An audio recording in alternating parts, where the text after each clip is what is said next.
to start with moons. Moons are one of the places you can get tripped up very quickly in haiku.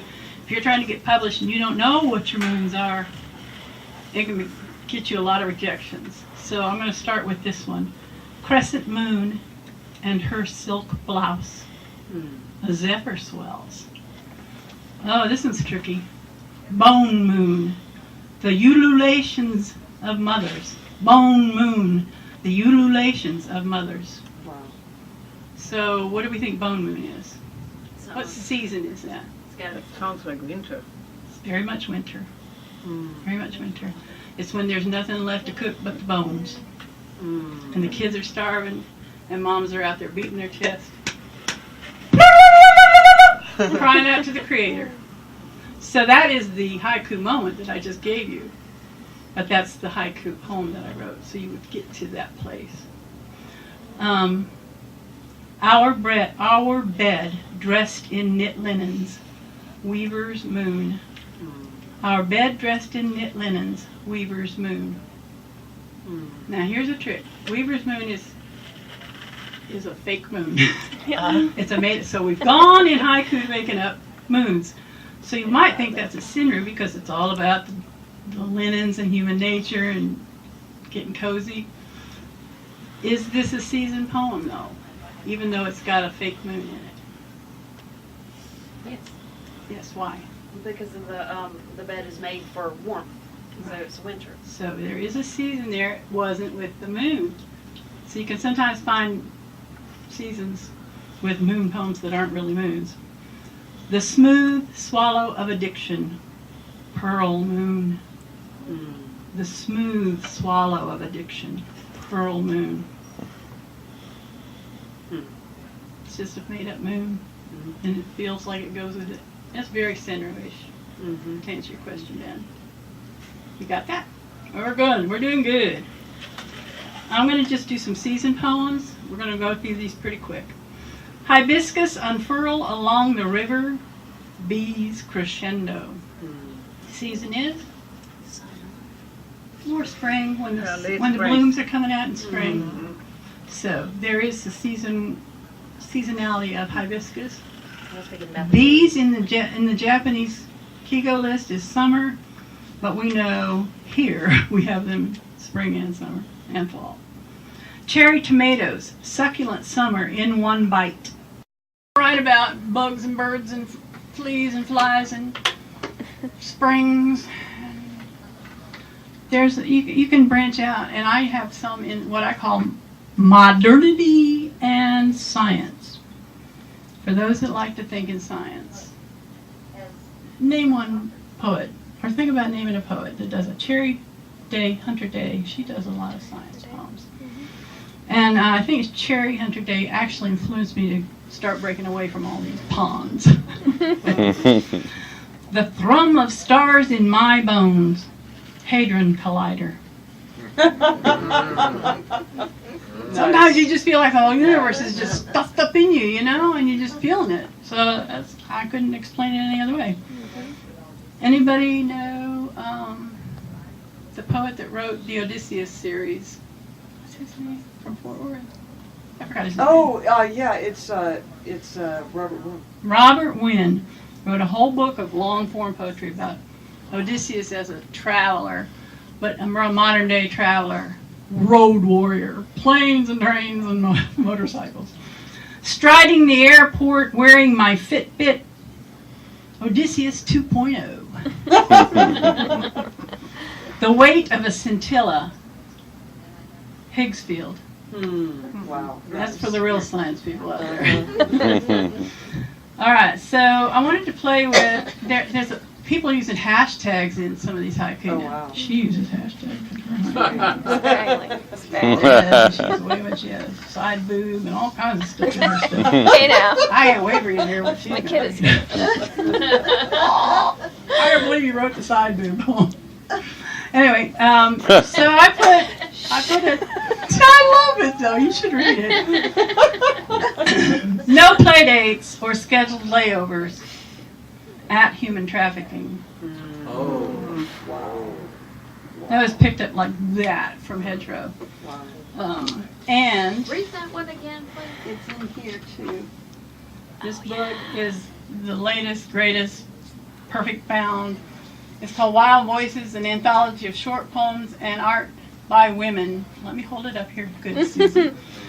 Agnes and Claire are also in this, and they will be reading from this tonight. I didn't tell the proprietor this verse yet, but Caroline Skane has donated 2 copies to the bookstore for free. They just didn't get to me in time, but she'll have 2 copies in the bookstore soon.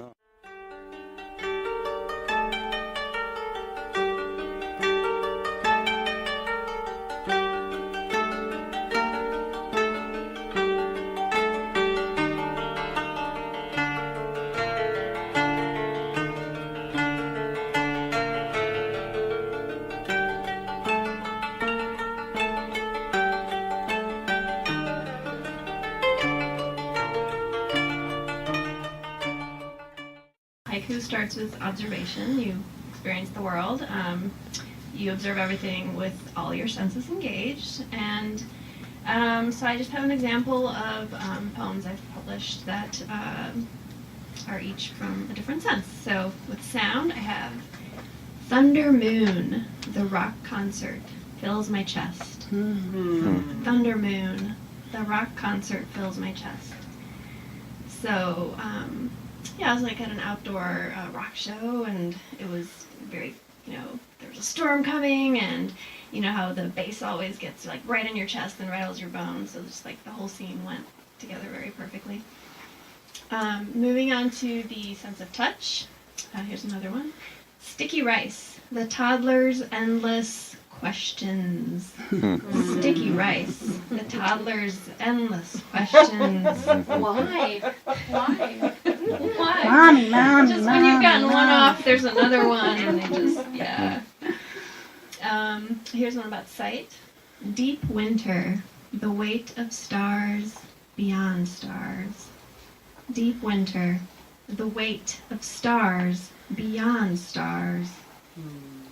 You think about all those stars that you can't see, they're out there behind all those stars that you can see, and it just keeps going and going, and it just like reinforces that feeling of just being deep in winter and sort of alone in the cold universe. The next one is smell. Long after I let the branch go, lilacs. Nice. Long after I let the branch go, lilacs. I like to grab plants as I walk past them, and they release, and then that smell just like comes over you like a waterfall. It's so wonderful. I'm really sad that mountain laurel season has passed here, because that smell of the like grape soda or grape candy, yeah, so good. cool. And then lilacs as well, just all of it wonderful. Very haiku worthy, any flower or fragrant bloom. And finally we come to taste. And here this is a memory that I had from being in Toronto, like a road trip I took in college. And we had spent the day exploring the lakeshore there, and had walked through some festival. It turned out to be a reggae festival in town that day, and they had all kinds of delicious fruit they were selling. So we sat down, and sunset. The peel yields easily from a ripe mango. Wow. Sunset. The peel yields easily from a ripe mango. I literally felt like I was kind of eating that sunset, because the bright orange of that mango, and then the sun setting and being orange in the sky. It was very a synesthetic sort of moment. A little bit of synesthesia, yes. Next, I want to talk about one-line haiku, these monoku or monostick, as we learned earlier. So the point I wanted to make about one-line haiku is that how do you know you have a one-line haiku as opposed to a three-line haiku? I think it's when there's this sort of magnetic force that's holding all the words together, and no matter how much you try, you can't seem to yank it into 3 lines or 2 lines. It always like zoop, wants to go back up into 1 line, and I feel like that's when you know you've got a one-liner brewing. Great.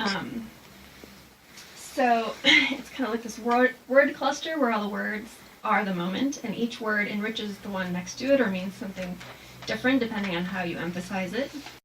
And cutting, and I was like, oh, I really like just leaving all those N words off and just like leaving it out there. So here's a couple like that. Snow before the children.